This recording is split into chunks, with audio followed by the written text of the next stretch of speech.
جابر بن عبداللہ رضی اللہ عنہ نے خبر دی کہ وہ نبی کریم صلی اللہ علیہ وسلم کے ساتھ نجد کے اطراف میں ایک غزوہ میں شریک تھے۔ جب حضور اکرم صلی اللہ علیہ وسلم جہاد سے واپس ہوئے تو آپ کے ساتھ یہ بھی واپس ہوئے۔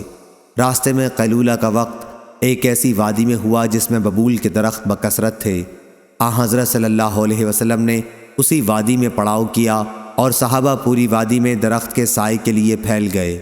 آپ نے بھی ایک ببول کے نیچے قیام فرمایا اور اپنی تلوار درخت پر لٹکا دی۔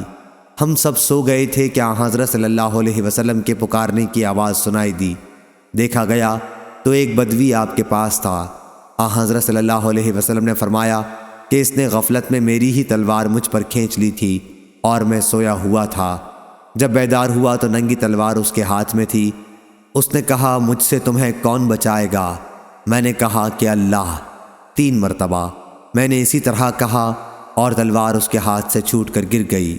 حضور اکرم صلی اللہ علیہ وسلم نے اعرابی کو کوئی سزا نہیں دی بلکہ آپ بیٹھ گئے، پھر وہ خود متاثر ہو کر اسلام لائے۔ صحیح بخاری حدیث نمبر 2910۔